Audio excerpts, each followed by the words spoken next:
सियावर रामचंद्र की जय। राम कथा के रस के तुम भक्त रासुमति धीर।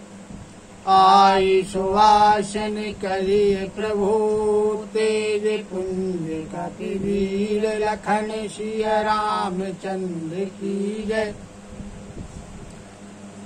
भरत जी ने वशिष्ठ जी से कहा कि मैं अपने स्वामी का स्वभाव जानता हूँ। वे अपराधी के ऊपर भी कभी क्रोध नहीं करते हैं और मेरे ऊपर तो उनकी विशेष कृपा है। खेल में भी कभी वे मेरे ऊपर अप्रसन्न नहीं हुए और मैं हार भी जाता था फिर भी वो मुझे जिता देते थे। और मैंने भी संकोच के कारण कभी उनके सामने अपना मुंह नहीं खोला है और मेरे प्रेम के प्यासे नेत्र आज तक प्रभु के दर्शन से तृप्त नहीं हुए। परंतु विधाता मेरा यह दुलार सह न सका और माता की नीच बुद्धि के बहाने विधाता ने मेरे और मेरे स्वामी के बीच में अंतर डाल दिया। माता नीच है और मैं सदाचारी हूँ, साधु हूँ, ऐसा मन में विचार करना भी करोड़ों दुराचारों के समान है। क्या कोदों की वाली में कभी उत्तम धान फल सकती है? क्या काली घोंघी कभी मोती पैदा कर सकती है? लेकिन स्वप्न में भी किसी का दोष नहीं है। मेरा अभाग्य ही मेरा अथाह समुद्र है और मैं व्यर्थ ही माता को कड़वे वचन कह करके और उनका हृदय जला रहा हूं। मैंने अपने हृदय में विचार कर लिया है सब प्रकार से कि मेरी भलाई केवल एक प्रकार से है, वह यह कि गुरु वशिष्ठ जी सर्वसमर्थ हैं और श्री सीताराम जी मेरे स्वामी हैं। इसीलिए जो भी परिणाम होगा वह सब अच्छा ही होगा। साधुओं की सभा में खड़ा हूँ, गुरुजी और स्वामी मेरे निकट हैं और यह पवित्र तीर्थ स्थान चित्रकूट है। मैं सत्य भाव से कहता हूँ, यह प्रेम है या प्रपंच है, सच है या झूठ है, इसे मुनि वशिष्ठ जी और भगवान श्री रामचंद्र जी भली प्रकार जानते हैं, क्योंकि वो सर्वज्ञ है। प्रेम के प्रण को निवाह कर महाराज का मरना, माता की कुबुद्धि, दोनों का सारा संसार साक्षी है। माताएं बड़ी व्याकुल हैं, देखी नहीं जाती और इन सारे अनर्थों का मूल केवल मैं ही हूँ। यह सुन और समझ करके मैंने सारे दुखों को सहा है। श्री रघुनाथ जी, लक्ष्मण जी और सीता जी के साथ मुनियों के वेश में बिना जूते चप्पल के ही पैदल वन को चले गए। यह सुनकर के मैं जीता रह गया, मेरे प्राण नहीं निकले। निषाद राज के प्रेम को भी देखकर मेरे वज्र के समान कठोर हृदय में छेद नहीं हुआ, यानी ये फटा नहीं। अब यहाँ आकर के मैंने सब कुछ अपनी आंखों से देख लिया है। यह जड़ जीव जिंदा रह करके सभी कुछ सहवाएगा। जिनको देख करके सांप और बीछी अपना विष त्याग देते हैं, तीव्र क्रोध का त्याग कर देते हैं, वे ही श्री रघुनंदन लक्ष्मण जी और सीता जी, जिसको शत्रु के समान जान पड़े, उस केकई के पुत्र मुझको छोड़कर देव यह दुसह दुख और किसको सहवाए। अत्यंत व्याकुल दुख और प्रेम, विनय और नीति से बनी सनी हुई भरत जी की जब श्रेष्ठ वाणी को सब लोगों ने सुना तो सभी लोग शोक में मग्न हो गए। सारी सभा में विषाद छा गया, मानो कमल के वन में पाला पड़ गया। तब मुनि वशिष्ठ जी ने अनेक प्रकार की पुरानी ऐतिहासिक कथाएं कहकर के भरत जी का समाधान किया। और उसके बाद भगवान श्री रामचंद्र जी बड़े कोमल वचनों के साथ कहने लगे कि हे तात, तुम अपने हृदय में गिलानी मत करो। जीव की जो गति होती है वही ईश्वर के अधीन होती है, और मेरे मत से भूत भविष्य और वर्तमान तीनों कालों में स्वर्ग, पृथ्वी और पाताल तीनों लोकों के सब पुण्यात्मा पुरुष में तुम सबसे ऊपर हो, सब तुमसे नीचे। हृदय में भी यदि तुम पर कुटिलता का आरोप कोई करता है तो उसका यह लोक बिगड़ जाता है और परलोक भी नष्ट हो जाए। माता कैकेयी को तो वे ही मूर्ख दोष देंगे जिन्होंने साधुओं की सभा का सेवन नहीं किया है और गुरु की शरण में नहीं गया। अब इसके आगे की कथा।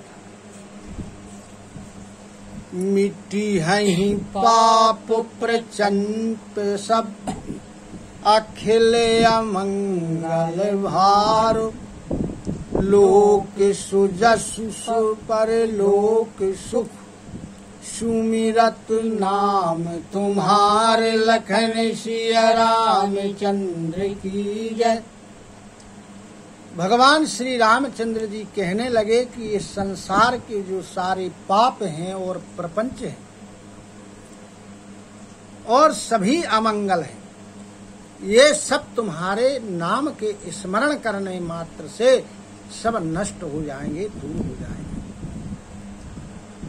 कहूँ सुभाव सत्य शोभा की, कहूँ सुभाव सत्य शिव साखी, भरत भूमि रहे रावरी राखी, ताते कुतरक करहु जन जाए, और बैरे प्रेम नहीं दुरई दुराए। कहने लगे भगवान राम की हे भरत, मैं स्वभाव से ही सत्य कहता हूँ और शिव जी इसके साक्षी है। यह जो पृथ्वी है तुम्हारे ही कारण रुकी हुई। हे तात, तुम व्यर्थ के कुतर्क मत करो। बैर और प्रेम जो होते हैं वो कभी छिपाए से छिपते नहीं हैं। मुनिगणों निकट विहग मृग जाही, बाधक बधे के विलोकी पराही, हित अनोहित पशु पक्षी जाना, मानुष तनु गुण ज्ञान निधाना। क्योंकि जो मुनि लोग होते हैं, साधु लोग होते हैं, तो पशु पक्षी उनके पास चले जाते हैं, लेकिन जब वही पशु पक्षी किसी बहेलियों को देखते हैं या शिकारी को देखते हैं तो दूर भाग जाते हैं। इसलिए जो हित है और अनहित है ये तो पशु पक्षी भी जानते हैं।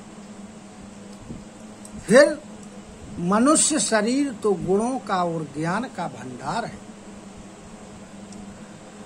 तातो तुम ही मैं जानौनी के, करऊं काहे अस मंजस जी के, राख्यो राय सत्य मोहि त्यागी, तनु पर हरेऊ प्रेम पन लागी।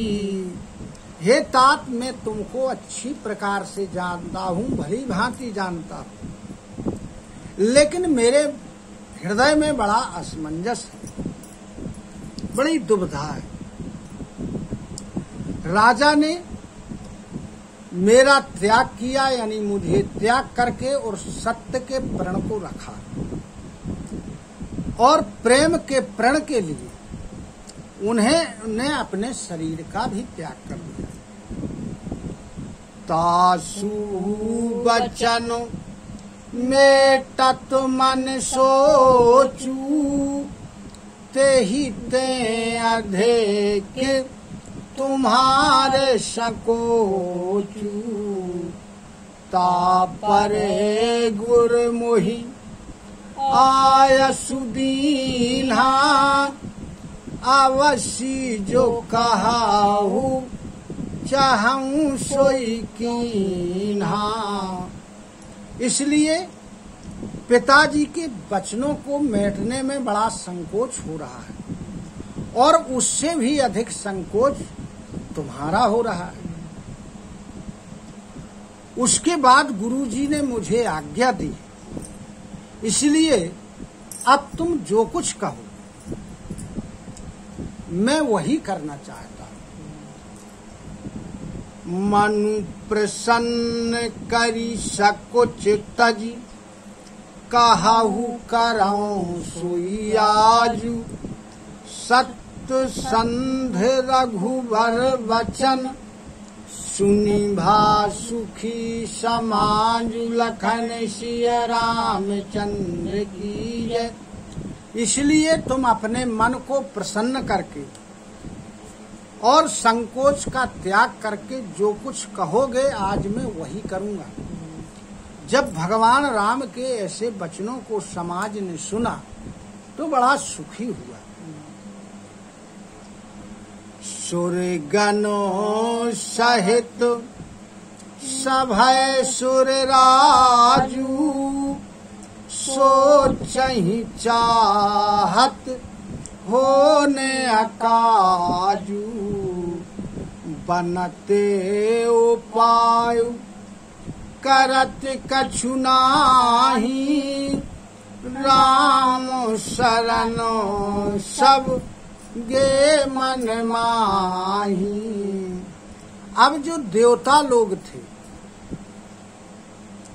वो उनके सहित देवराज इंद्र बड़ा भयभीत हो गया और भयभीत होकर सब लोग देवता लोग सोचने लगे कि अब तो बना बनाया काम बिगड़ने वाला है और कोई उपाय करते नहीं बनता। इसलिए सबने मन ही मन भगवान रामचंद्र जी की शरण ली।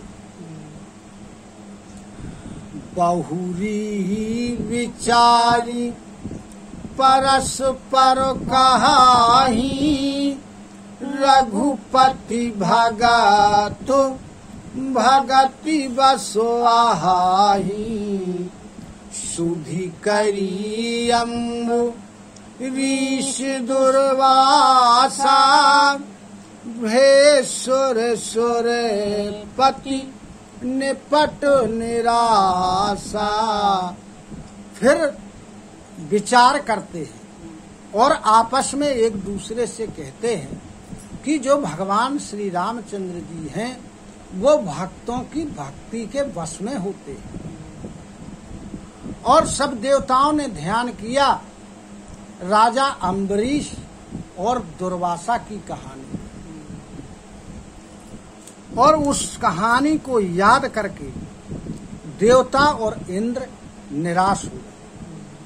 तो अम्बरीश और दुर्वासा की कहानी थी। इसका भागवत में प्रसंग है कि दुर्वासा जी पहुंचे अम्बरीश के पास। अम्बरीश ने एकादशी का व्रत किया था, द्वादशी चल रही थी, उसमें उनका पारायण होना था। अब द्वादशी एक घड़ी शेष थी, तब दुर्वासा जी पहुंचते।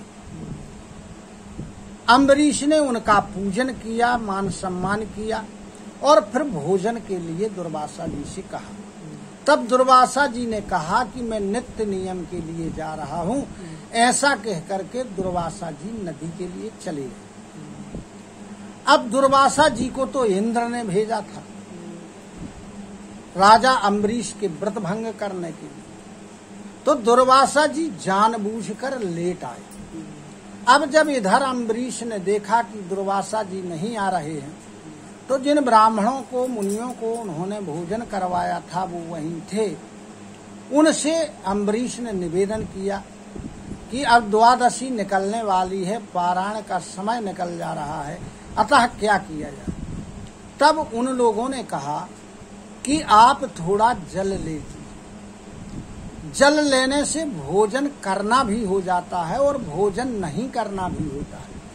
अतः अम्बरीश ने थोड़ा सा जल पारायण में ले लिया। अब दुर्वासा जी आते हैं। दुर्वासा जी त्रिकालज्ञ थे, वो समझ जाते कि अम्बरीश ने पारायण कर लिया है। तब वे अम्बरीश के ऊपर क्रोधित हो गए और उन्हें श्राप देने के लिए तैयार हो गए। तो भगवान का जो सुदर्शन चक्र था वो पूर्व से अम्बरीश की रक्षा में स्थित था। अब सुदर्शन चक्र ने दुर्वासा की ओर बढ़ा हुआ है, तो उसकी ज्वाला से जलता हुआ अपने आप को देख करके दुर्वासा जी वहां से भाग खड़े हो गए।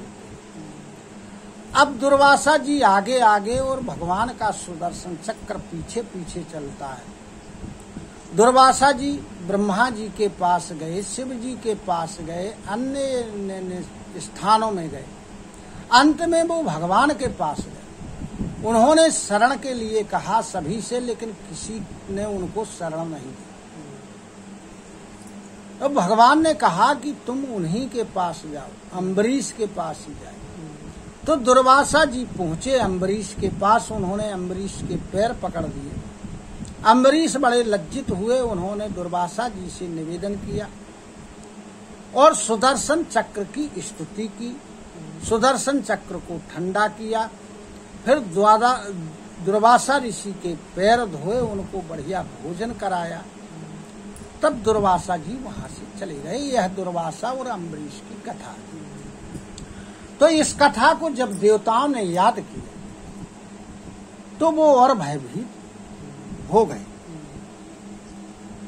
सहे सुरन वहु काल विषादा, नर हरि किए प्रगट प्रहलादा। लगी लगी कान कहीं धुनि माथा, अब सुर काज भरत के हाथा।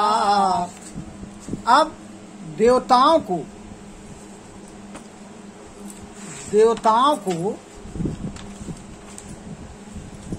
बहुत समय तक देवताओं ने दुखों को सहा। तब कभी जाके भक्त प्रहलाद ने नरसिंह भगवान को प्रकट किया था। इस प्रकार देवता परस्पर कानों से लग लग करके, सिर धुन करके कहते हैं कि अब तो इस बार देवताओं का जो काम है वह भरत जी के ही हाथ में। आने उपाऊ न देखिए देवा, मानत राम सुसेवक सेवा। हिये सप्रेम सुमिरहु सब भरतहि, निज गुणशील राम वस करो तही।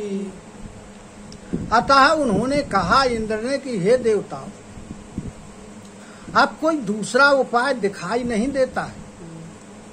श्री रामचंद्र जी अपने श्रेष्ठ सेवकों की सेवा को मानते हैं, अर्थात भक्तों की भक्ति के बस में रहने वाले हैं और प्रसन्न होने वाले। इसलिए अपने गुण और शील में श्री रामचंद्र जी को बस में करने वाले जो भरत जी हैं, उन्हीं भरत जी का सब लोग अपने अपने हृदय में बड़े प्रेम के साथ उनका स्मरण करो।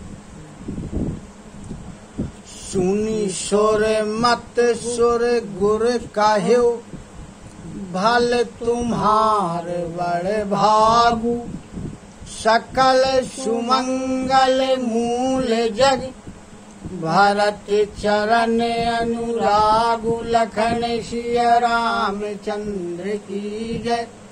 जब देवताओं के गुरु बृहस्पति जी ने देवताओं के इन विचारों को सुना तो उन्होंने कहा कि अच्छा विचार किया है तुम लोगों, तुम्हारे बड़े भाग्य हैं।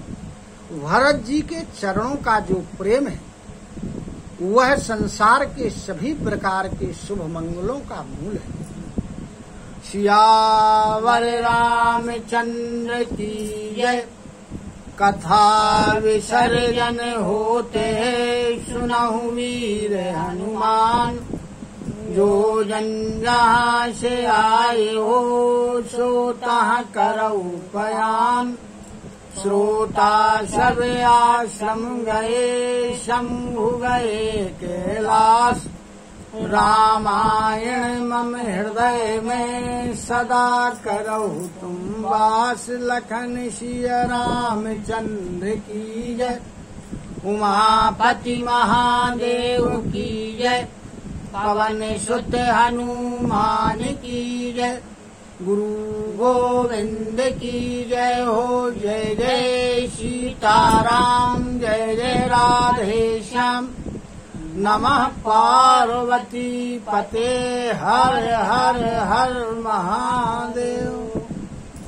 हरि शरणं हरि शरणं, हरि शरणं हरि शरणं, हरि शरणं हरि शरणं, हरि शरणं हरि शरणं।